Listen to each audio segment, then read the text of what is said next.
अस्सलाम वालेकुम दोस्तों। पाकिस्तान बामुकाबला साउथ अफ्रीका पहला वनडे मैच और इसके लिए पाकिस्तानी कप्तान शाहीन शाह अफरीदी जो है ना मैदान में कूद पड़े हैं।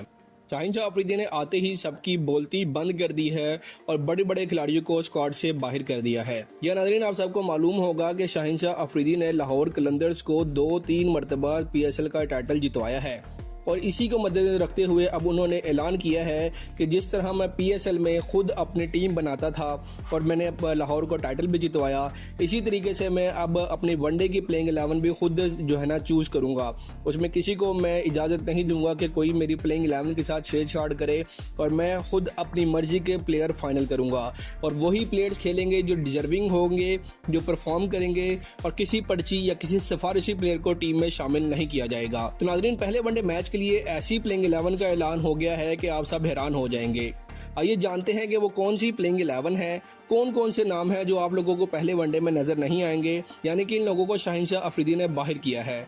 तो नाज़रीन शाहीन शाह अफरीदी ने किन खिलाड़ियों को टीम का हिस्सा बनाया है पहले वनडे मैच के लिए और पाकिस्तान और जनूबी अफ्रीका के दरमियान पहला वनडे मैच आप लोगों को कब और कितने बजे देखने को मिलेगा, मुकम्मल मालूमात आपको साथ शेयर करेंगे। तो आपने वीडियो को शुरू से लेकर आखिर तक लाजमी देखना है। और पाकिस्तान की नई प्लेइंग 11, नए कप्तान की क़यादत और साउथ अफ्रीका के खिलाफ वो कौन सी टीम मैदान में उतरेगी।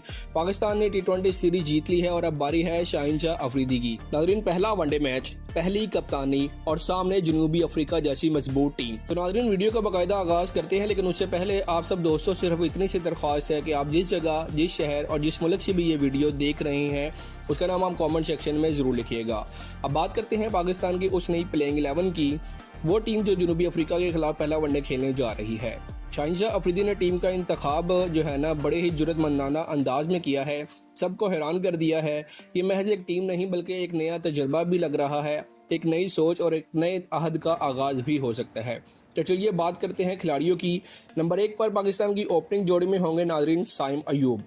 जी हाँ, वही साइम अयूब जिनके बारे में कहा जाता है कि शायद उन्हें आराम दिया जाएगा, शायद उन्हें टीम से बाहर बिठाया जाएगा, लेकिन दूसरे T20 में जैसे उन्होंने परफॉर्म किया था उसको मद्देनजर रखते हुए अब टीम मैनेजमेंट ने फैसला किया है कि साइम अयूब से ओपनिंग करवाई जाएगी। लेकिन शाहीन शाह अफरीदी ने वाजिया कर दिया है कि साहिम को अब परफॉर्म करना होगा, अगर वो परफॉर्म नहीं करेंगे तो फिर उनकी भी छुट्टी होगी।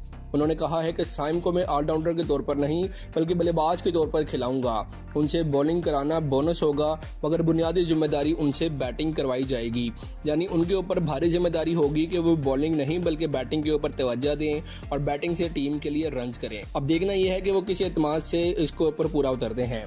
उनके साथ ओपनिंग में नाज़रीन होंगे फ़खर जमान। जी हाँ जनाब, फ़खर जमान वो खिलाड़ी जो फॉर्म में हों तो किसी भी बॉलिंग लाइनअप को बखेर सकते हैं। शाहीन शाह अफरीदी को बखूबी अंदाज़ा है और वो अच्छी तरीके से जानते हैं कि जब लाहौर कलंदर्स में फ़खर जमान उनके साथ खेलते हैं तो वो किस अंदाज से खेलते हैं और फ़खर की मौजूदगी टीम के लिए किसी कीमती असासे से कम नहीं है। पिछले कुछ अरसे में वो फिटनेस मसाइल का शिकार रहे हैं मगर अब वो मुकम्मल तौर पर फिट हैं और इस बार फिर फ़खर जमान की वापसी पाकिस्तान के लिए बहुत बड़ी खुशखबरी है। साइम और फ़खर दोनों लेफ्ट हैंडर्स हैं। ये जोड़ी इस सीरीज में पाकिस्तान की सबसे बड़ी ताकत बन सकती है। अगर ये दोनों पावर प्ले में जम गए तो जनूबी अफ्रीका के बॉलर्स के लिए दिन बहुत तवील हो जाएगा। उनके लिए ऐसा हो जाएगा जैसे दिन ख़त्म ही नहीं हो रहा और पाकिस्तान मारता जा रहा है। नंबर 3 पर आएंगे किंग बाबर आजम। नाम ही काफ़ी है। बाबर आजम वो बैट्समैन जिन्होंने पिछले चंद हफ्तों में दोबारा अपनी फॉर्म हासिल कर ली है। साउथ अफ्रीका के खिलाफ टेस्ट सीरीज और T20 में उन्होंने हाफ सेंचुरीज मारी, जिसके बाद उनकी फॉर्म बहाल हो चुकी है। अब ऐसा लग रहा है कि बाबर आजम रन्स के भूखे हैं, वो सबको जवाब देना चाहते हैं कि मैं हूं बाबर आजम। और वनडे फॉर्मेट उनके लिए पसंदीदा फॉर्मेट भी है और ये फॉर्मेट में वो है जिसमें बाबर हमेशा जो है ना बड़ा अच्छा परफॉर्म करते हैं।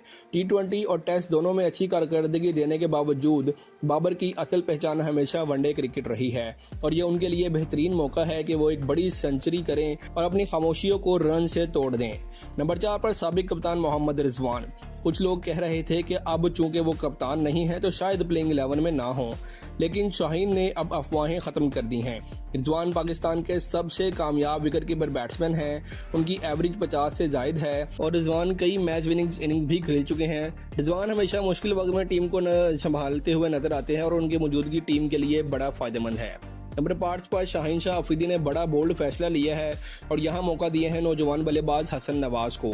पिछली सीरीज में वेस्ट इंडीज़ के खिलाफ ज़बरदस्त इनिंग्स खेलकर उन्होंने अपनी सलाहियतें साबित की थी शाहीन ने कहा, नौजवानों को मौका देना मेरा अंदाज है और वाकई हसन नवाज जैसे खिलाड़ी पाकिस्तान के मुस्तकबिल की ज़मानत हैं, मगर उनके ऊपर भारी जिम्मेदारी होगी क्योंकि वो काफ़ी अरसे से मुसलसल नाकाम होते आ रहे हैं। सिवाय वेस्ट इंडीज़ सीरीज़ के उन्होंने अभी तक कुछ भी अच्छा परफॉर्म करके नहीं दिया। नंबर 6 पर आएंगे आगा सलमान। ये वो खिलाड़ी हैं जो अक्सर मैच के हालात बदल देते हैं। ये अलग बात है कि वो T20 के प्लेयर नहीं है, लेकिन जब वनडे की बात आती है तो वो वनडे के बड़े ज़बरदस्त प्लेयर हैं। कभी वो बैटिंग में स्टेबिलिटी देते हैं, कभी पार्टनरशिप तोड़कर टीम को ब्रेक थ्रू देते हैं। T20 में शायद वो ज़्यादा कामयाब नहीं है, लेकिन वनडे में उनका किरदार बहुत ज़्यादा अहम है। फिर आते हैं पाकिस्तान के स्पिन ऑलराउंडर मोहम्मद नवाज। उनकी फॉर्म में वापसी सबके लिए बड़ी खुशाइंद है। बॉलिंग में उनका तजर्बा और बैटिंग में उनका एतमाद, ऐसे ऑलराउंडर किसी भी टीम के लिए रीढ़ की हड्डी होते हैं। पिछले चंद मैचेस में उनकी कारकर्दगी बड़े ही ज़बरदस्त तरीके से निखर कर सामने आई है और अब वो मुकम्मल तौर पर एक ऑलराउंडर बैट्समैन के तौर पर पाकिस्तानी टीम में मौजूद हैं। नंबर 8 पर राना फ़हीम अशरफ मुकम्मल तौर पर फिट हैं और वो एक ऑलराउंडर भी हैं जो बैटिंग में भी कारआमद हैं और बॉलिंग में भी। पिछले कुछ अरसे में उन्होंने अपनी बॉलिंग में बड़ी तब्दीलियां लाई हैं, नई वेरिएशन शामिल किए हैं और अपनी स्लो डिलीवरी से बैट्समैनों को उलझाया है। टेनर्स, बॉल बाउंसर्स, लाइनर लेंथ पर कंट्रोल और सबसे बढ़कर दबाव के लम्हात में पूरे एतमाद बॉलिंग करते हैं और यही चीज़ उन्हें वनडे टीम में वापस ले आएगी। अब फास्ट बॉलिंग की बात की जाए तो यहाँ शाहीन शाह अफरीदी खुद फ्रंट लाइन से क़यादत करेंगे। उनकी मौजूदगी ही मुखालिफ टीम के दबाव का बायस होती है। फिर उनके साथ वापस आ रहे हैं नसीम शाह। चोट के बाद अब वो मुकम्मल तौर पर फिट हैं और मैं उम्मीद है कि उन्हें मुसलसल मैचेस खेलने के मौके मिलेंगे। उनकी लाइन और लेंथ और नई गेंद से स्विंग करना ये जनूबी अफ्रीका के टॉप बॉलर्स के लिए ख़तरनाक साबित हो सकता है। तीसरे फास्ट बॉलर के तौर पर मोहम्मद वसीम जूनियर के इम्कानात बहुत ज़्यादा हैं क्योंकि ट्राई नेशन सीरीज़, उसके बाद एशिया कप और फिर जनूबी अफ्रीका सीरीज़, उन्हें किसी भी जो है ना मैच में नहीं खिलाया गया, किसी भी सीरीज़ या किसी भी टूर्नामेंट में नहीं आजमाया गया। वो मुसलसल अभी तक बेंच पर बैठे हुए हैं और पाकिस्तान के डेथ ओवर में सबसे बेहतरीन चॉइस इस वक्त मोहम्मद वसीम जूनियर है। उनकी विकेट लेने की सलाहियत और आखिरी ओवर में वेरिएशन, यही चीज़ उन्हें टीम में मजबूत उम्मीदवार बना रही है कि वो साउथ अफ्रीका के खिलाफ ODI टीम में शामिल हों। स्पिन डिपार्टमेंट में इब्रार अहमद। जी हाँ नाजरीन, वही इब्रार अहमद जिन्होंने अपने मिस्ट्री स्पिन से दुनिया को हैरान कर रखा है। अगरचे फैसल अकरम भी स्क्वाड का हिस्सा हैं, मगर पहला मौका इब्रार को ही दिया जाएगा और उनकी मौजूदगी पाकिस्तान के स्पिन अटैक को मुकम्मल बनाती है। और आखिर में खुद नाजरीन कप्तान शाहीन शाह अफरीदी होंगे, वही जो अपने बाउंसर से दिल जीतते हैं। पिछले आखिरी जो है ना जब मैच हुआ था T20 पाकिस्तान और साउथ अफ्रीका का, उसमें उन्होंने पहले ही ओवर में 2 साउथ अफ्रीका के बैट्समैन को पवेलियन भेज दिया था।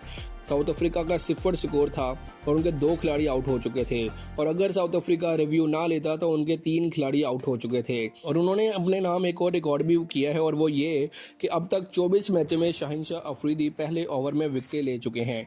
ऐसा कोई भी खिलाड़ी नहीं कर सका कि अपने 24 जो है ना मैचेस के अपने पहले ओवर में विकेट ली हो। तो शाहीन ने ये एजाज़ भी अपने नाम किया है और अब उनके ऊपर ना सिर्फ बॉलिंग की लाइनअप की क़यादत के साथ साथ पाकिस्तान क्रिकेट टीम की क़यादत की जिम्मेदारी भी होगी। तो देखना ये है कि शाहीन शाह अफरीदी अब किस तरह टीम को लीड करते हैं। और अगर मैच के वक्त की बात की जाए तो पाकिस्तान और जनूबी अफ्रीका के दरमियान पहला वनडे मैच 4 नवंबर यानी कल पाकिस्तानी वक्त के मुताबिक दोपहर 3 बजे खेला जाएगा। जी हाँ दोस्तों, दोपहर 3 बजे और ये फैसला करेगा कि शाहीन की नई टीम कितनी तैयार है। आखिर में सिर्फ एक बात, ये प्लेइंग 11 खिलाड़ियों की फहरिस्त नहीं बल्कि एक नए अज़म, एक नए सफ़र और एक नए एतमाद की अलामत नज़र आ रही है। शाहीन शाह अफरीदी का कल पहला इम्तिहान है, एक नौजवान कप्तान की कहानी है और पाकिस्तान क्रिकेट टीम का एक नया बाब का सफ़र है। अब देखना यह है कि ये टीम मैदान में कितना दम दिखाती है। तो दोस्तों वीडियो को लाइक ज़रूर कर दीजिएगा और अगर अच्छी लगी हो तो कमेंट सब्सक्राइब भी कर दीजिएगा। मिलते हैं अगले वीडियो में, तब तक के लिए अल्लाह हाफिज़।